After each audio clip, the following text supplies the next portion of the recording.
सर्वधर्मस्वरूपिणे स्थापकाय च धर्मस्य सर्वधर्मस्वरूपिणे अवतारवरिष्ठाय रामकृष्णाय ते नमः।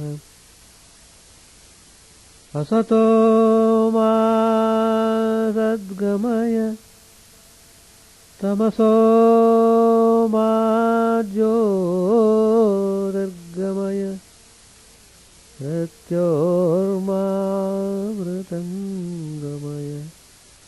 ॐ शान्ति शान्ति शान्ति।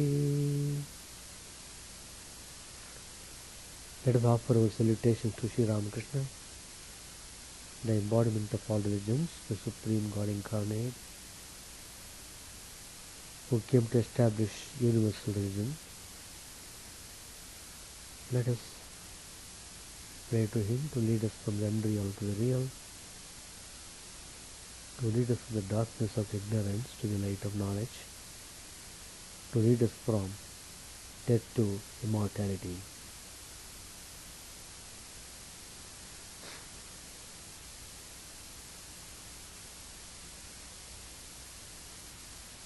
From the Gospel, last time I have chosen the topic Spiritual Treasures of Sri Ramakrishna. The same topic I am continuing in this class.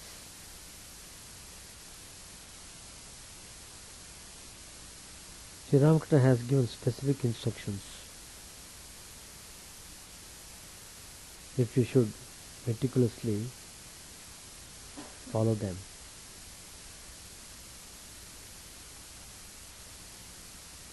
Sri Ramakrishna said, do not let worldly thoughts and anxieties disturb your mind. It is a very important teaching. We are constantly under stress and strain because of imaginary anxieties and unnecessary activities being done. Let loose the mind, thinking always about worldly matters, trying to satisfy inexhaustible desires arising in the mind. So, as long as we don't have proper check on these things, naturally mind gets disturbed. So when the mind is tainted and soaked in worldliness, one cannot experience or enjoy the spiritual joy. So we have to be very cautious so that all these disturbing factors do not overrule us. Sri Ramakrishna says, do everything that is necessary in the proper time. And he said further, let your mind be always fixed on God. Whatsoever form you are worshipping or have chosen the divine form, hold on to that form. Keep the mind always in that divine form.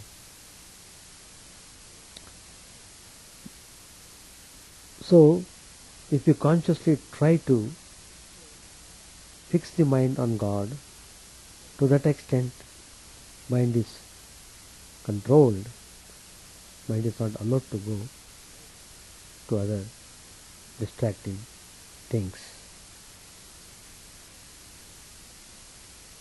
Then Sri Ramakrishna says, he who from the depth of his soul seeks to know God will certainly realize Him. He must. He alone who is restless for God and seeks nothing but Him, but only Him, will certainly realize it. So Sri Ramakrishna has given firm assurance that it is really possible to experience God in this human life. What is needed is sincere, determined aspiration to know God should be there.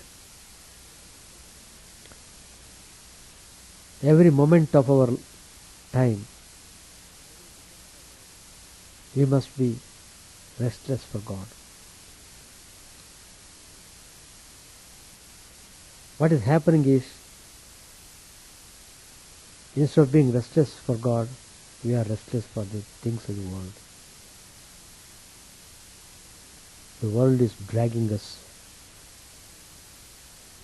more and more towards itself, like the crocodile dragging the leg of the victim.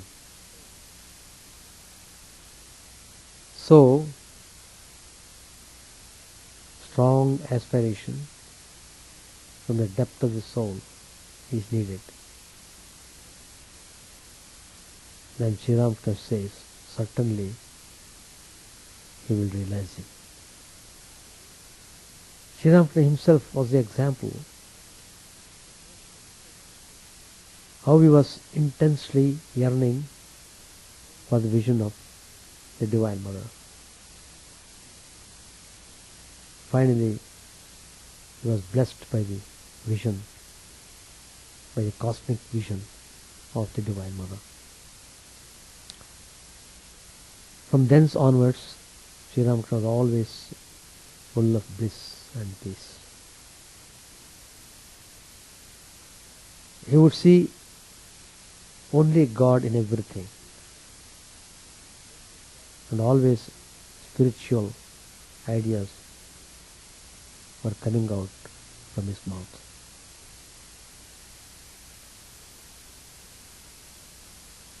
Then Sri Ramakrishna says, one cannot realize God without sincerity and simplicity. God is far, far away from the crooked heart. One should be really sincere. Honestly, he must pursue the spiritual path. Honesty and determination are very essential in spiritual journey.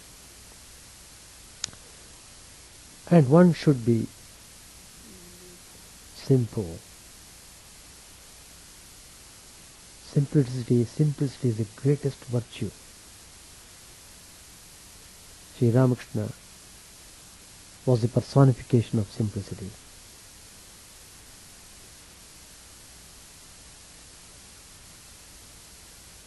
What do you mean by simplicity? That means we must not give rise to our egoistic ways. The ego is a stumbling block in our spiritual journey. One has to subdue the ego. One should be aware of the dangers of this ego. It comes in various forms. Only when one is aware of those things, then he can really becomes simple. So surrender that ego at the lotus feet of God. Be humble sincerely. Don't allow any kind of egoism cropping up in the mind.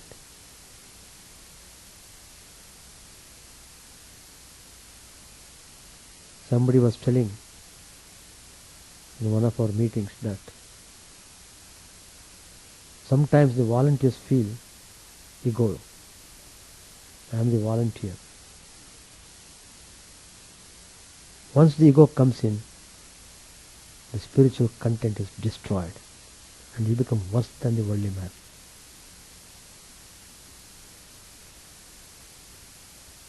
So being volunteer means you must become more and more simple, more and more humble, more and more dedicated to the cause. Every moment comes under test. Are you sincere and simple? Are you dedicated in a proper way for the cause of the divine? So that is the effect of simplicity. If you are simple and dedicated, followed by sincerity, surely you are able to see God. And Sri Ramakrishna says, God is far, far away from a crooked heart. There should not be any kind of crookedness in the heart.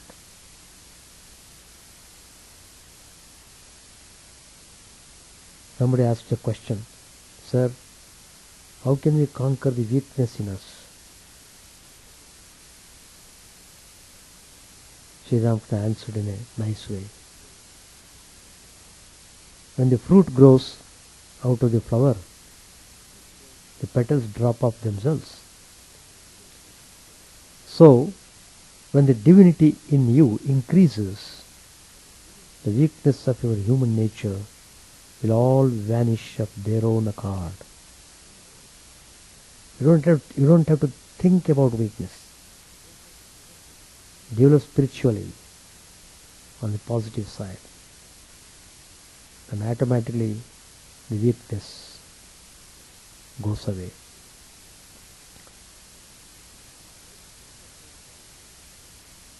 Those who wish to attain God or make progress in their devotional practices should particularly guard themselves against the snares of lust and wealth. Lust and wealth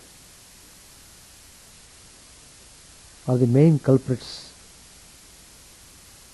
which rob our spiritual treasure. So one should be really God himself against this. Otherwise, one will never attain perfection.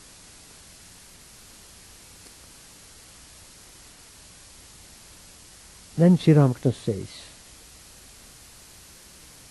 God cannot be realized by a mind that is hypocritical,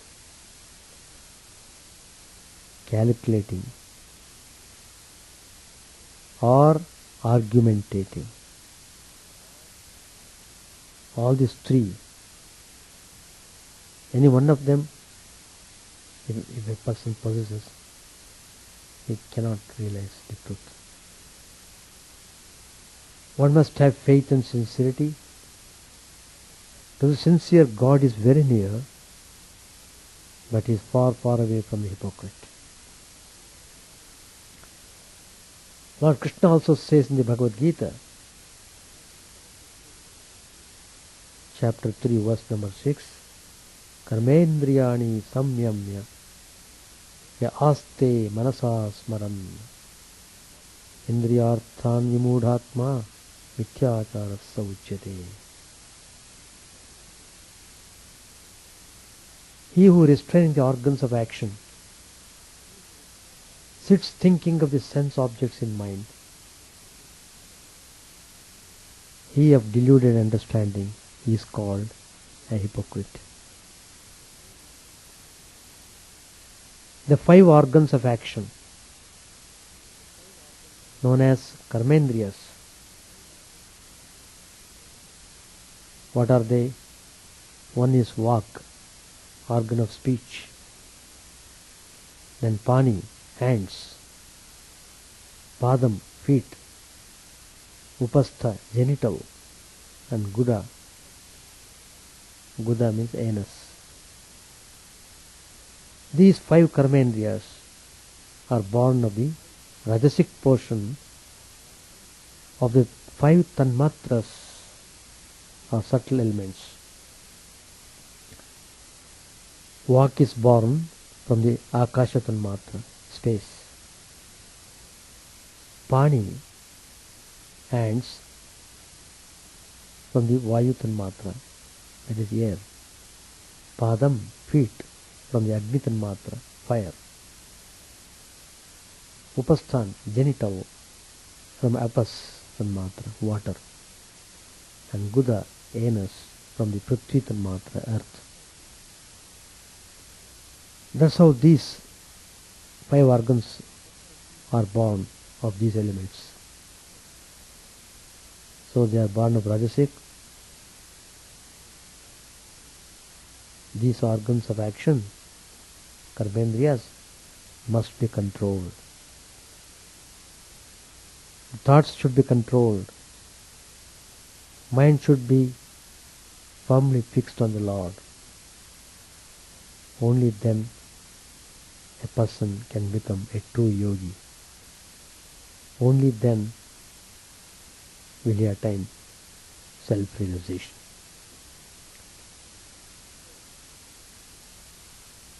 So,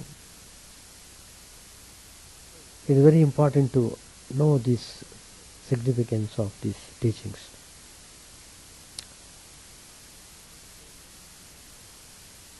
There is a story of 2 brahmacharis. There was a young mother who was living with her 3-year-old son in a house near the banks of a river. In the hot summer season, the waters of the river had receded and people would walk across knee-deep waters to cross the river. This woman left her house and went across the river to gather some wood from the countryside. When she came back to the river, to her shock, she saw the river was in flash floods. Lots of heavy rains in the mountain regions caused the waters to make the river swell with water. The young woman was extremely worried because she had her 3-year-old son in her hut across the river.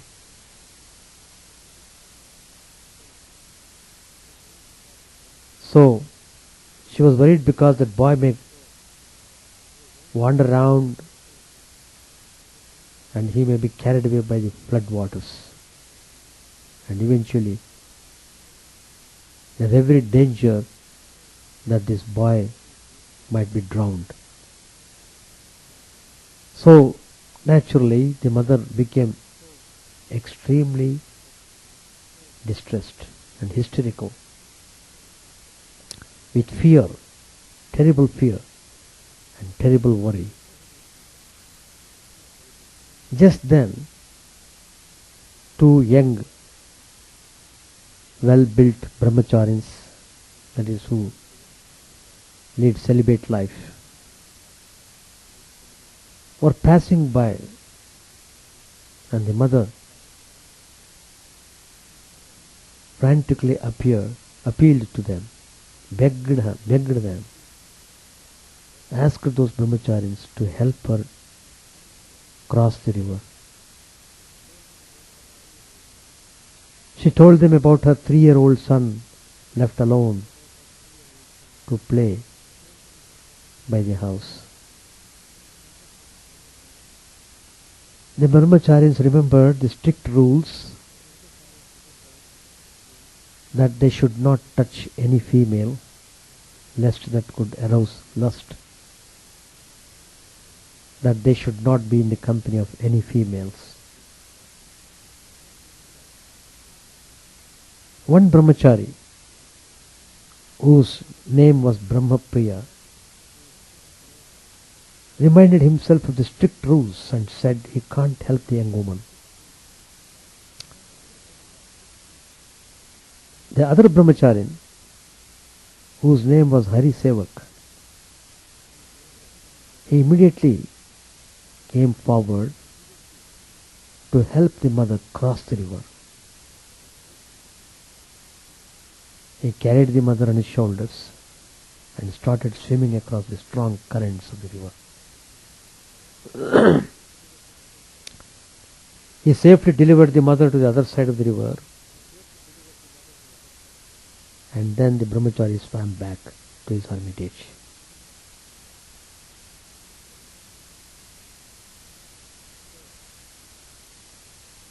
So,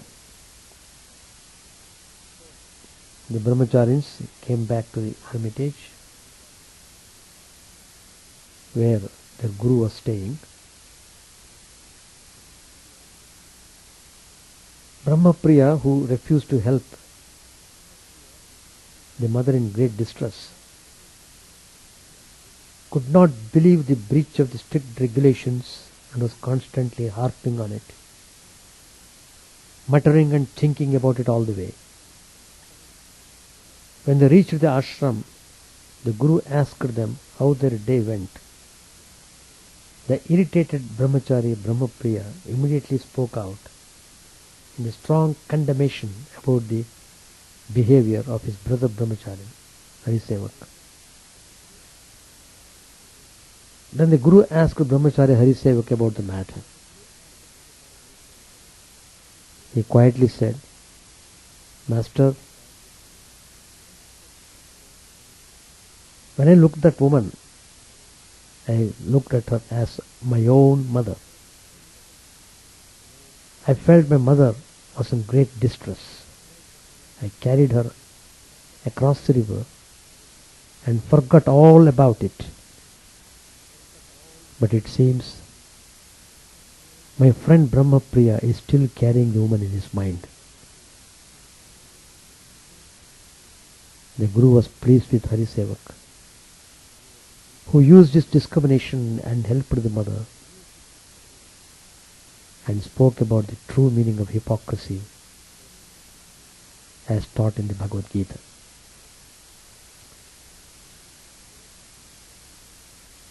So every action, every movement, every behavior is accounted for in spiritual path.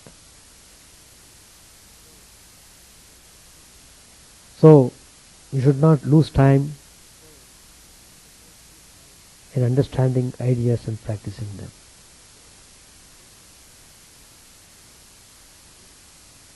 Then Sri Ramakrishna says, devotion to God increases in the same proportion as attachment to the objects of the senses decreases. The more you come towards God, the more you come towards spiritual life, the worldly things go farther away. You don't have to think about those things. They are dropped by themselves. What is needed is one should develop devotion, love of God intensely in whatever way you want to practice it. Intensity is required. Pure knowledge and pure love is one and the same thing. Both lead the aspirants to the same goal. And Sri Ramakrishna says further, the path of love is much the easier. Then somebody asked the question to Sri Ramakrishna, Master, what about our worldly duties? Duties associated with our earning money and so on. This is a very common question, frequently being asked. Sri Ramakrishna answered, yes, you can perform them too, but only as much as you need for your livelihood.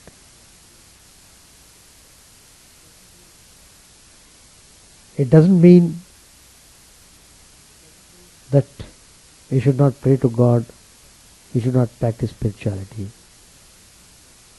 simply because you are engaged in worldly duties.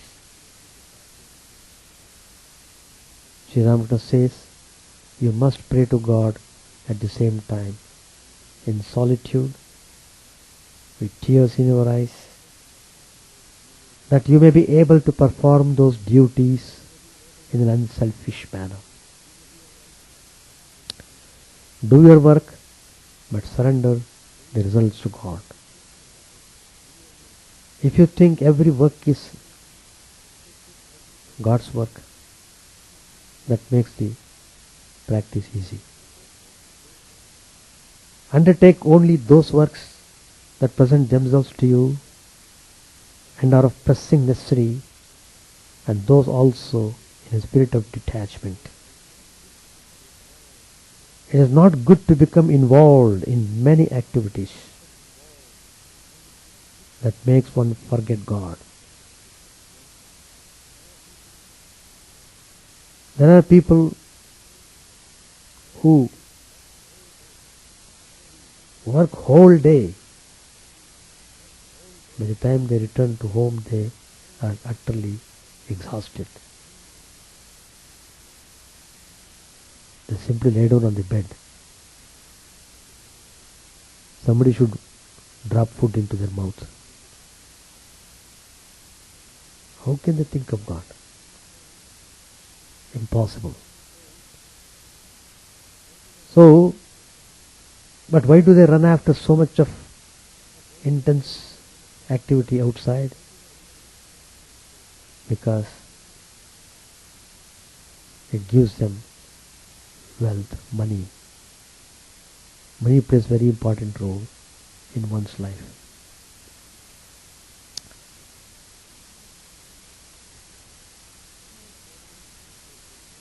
Anyone and everyone cannot be a guru. A huge timber floats on the water and can carry animals as well. But a piece of worthless wood sinks if a man sits on it and drowns him. Therefore, in every age, God incarnates himself as a guru to teach humanity. Chidananda alone is the guru. Sri Ramakrishna is referring to the source. The guru of gurus is Chidananda Paramatma.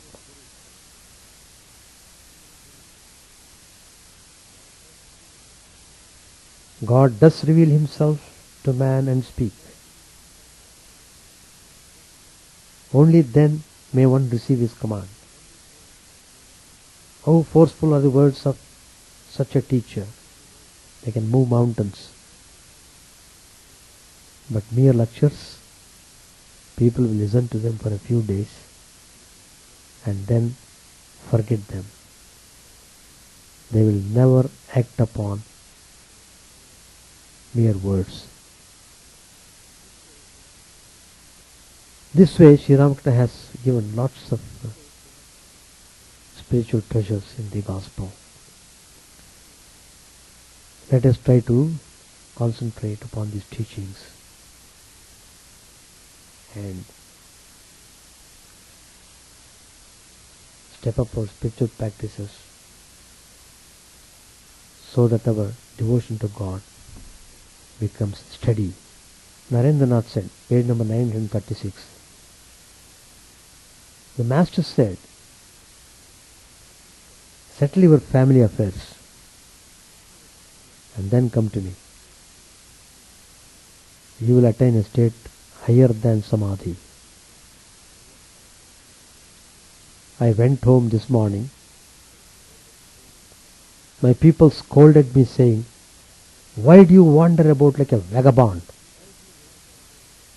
Your law examination is near at hand and you are not paying any attention to your studies.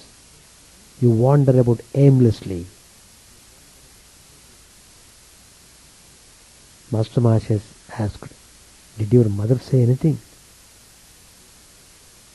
Narendra said, no. She was very eager to feed me. She gave me venison. I ate a little, though I did not feel like eating meat. Yam said, and then? Narendra said, I went to my study at my grandmother's. As I tried to read, I was seized with a great fear, as if studying were a terrible thing. My heart struggled within me. I burst into tears and never wept so bitterly in my life. I left my books and ran away. I ran along the streets. My shoes slipped from my feet. I did not know where. I ran past a haystack and got hay all over me. I kept on running along the road to Kasipur, where Sri Ramakrishna lived. Narendra remained silent a few minutes and then resumed. He said, since reading the Vivekananda, I have felt very much depressed. In it, Shankaracharya says that only through great tapasya and good fortune does one acquire these three things: the human birth, the desire for liberation, and refuge with a great soul. I said to myself, I have surely gained all these three. As a result of great tapasya, I have been born a human being. Through great tapasya again I have the desire for liberation, and through the great tapasya I have secured the companionship of such a great soul. Yam said, ah. Narendra said, I have no more taste for the world. I do not relish the company of those who live in the world, of course, with the exception of one or two devotees. Narendra became silent again. A fire of intense renunciation was burning within him. His soul was restless for the vision of God. He resumed the conversation.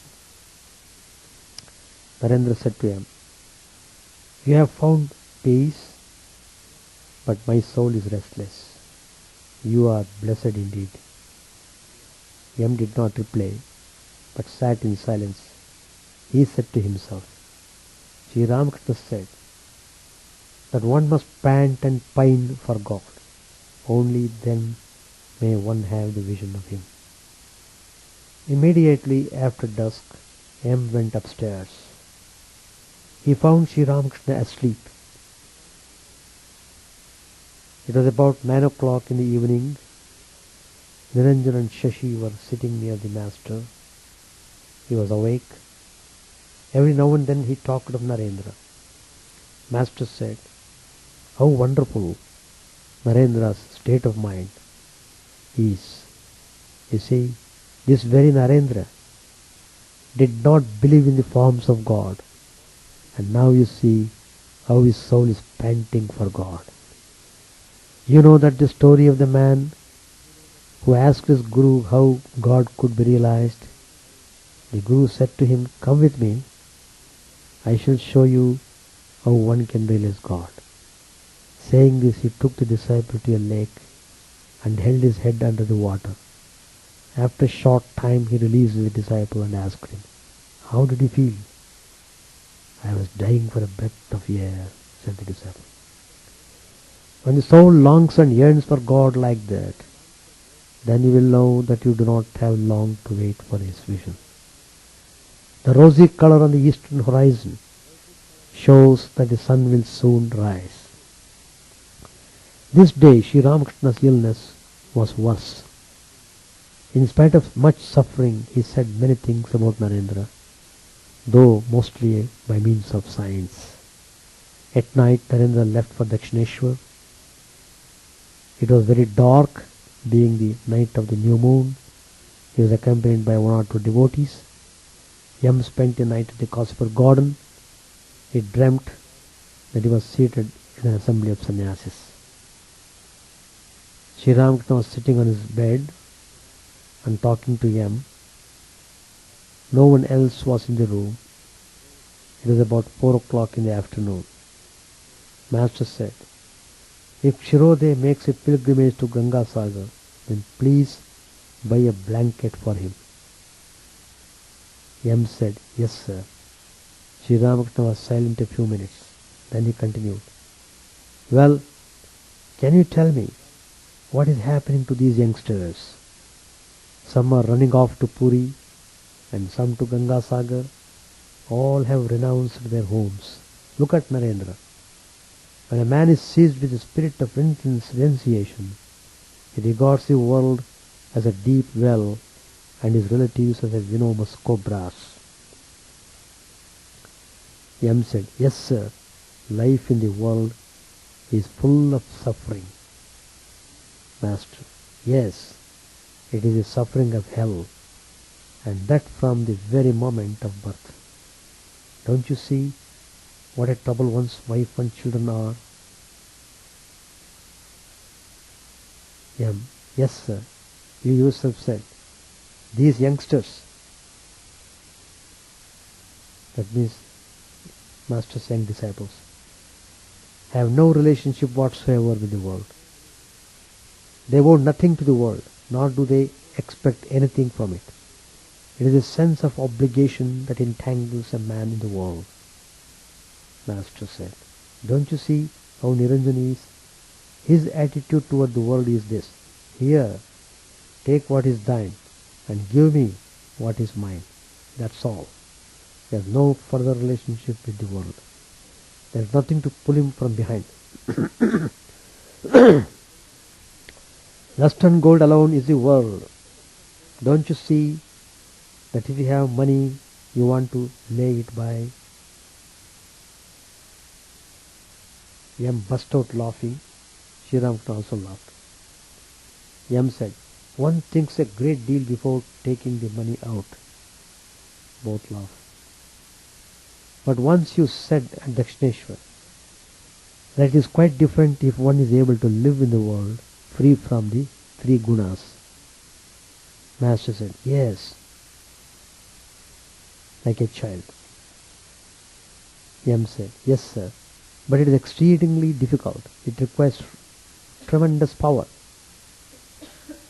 Sri Ramakrishna remained silent. Yam said, "Yesterday they went to Dakshineshwar to meditate. I had a dream." Master said, "What did you dream?" Yam answered, "I dreamt that Narendra and some others had become sannyasis. They were sitting around a lighted fire. I too was there. They were smoking tobacco and blowing out puffs of smoke. I told them that I could smell hemp. Many wandering sannyasis smoke Indian hemp." Master said, "Mental renunciation is the essential thing. That too makes one a sannyasi." Sri Ramakrishna kept silent a few minutes and then went on. Master said, "But one must set fire to one's desires. Then alone can one succeed." Yam said, "You said to the Pandit of the Marwaris from Barabazar that you had the desire for bhakti. Isn't the desire for bhakti to be counted as a desire?" Master said, "No. Just as hinche greens are not to be counted as greens, hinche restrains the secretion of bile. Well, all my joy, all my ecstasy, where are they now?" Yam said, "Perhaps you are now in the state of mind that the Gita describes as beyond the three gunas, sattva, rajas and tamas, are performing their own functions, and you yourself are unattached even to sattva. Master said, yes, the Divine Mother has put me into the state of a child. Tell me, won't the body live through the illness? The master and Yam became silent. Narendra entered the room. He was going home to settle his family affairs. Since his father's death, Narendra had been in a great distress about his mother and brothers. Now and then they had been threatened with starvation. Narendra was the family's only hope. They expected him to earn money and feed them. But Narendra could not appear for his law examination. He was passing through a state of intense renunciation. He was going to Calcutta that day to make some provision for the family. A friend had agreed to lend him 100 rupees that would take care of the family for 3 months. Narendra said, I am going home to Yam, he said. I shall visit Mahimacharan on the way. Will you come with me? Yam did not want to go. Looking at Yam, Sri Ramakrishna asked Narendra, why?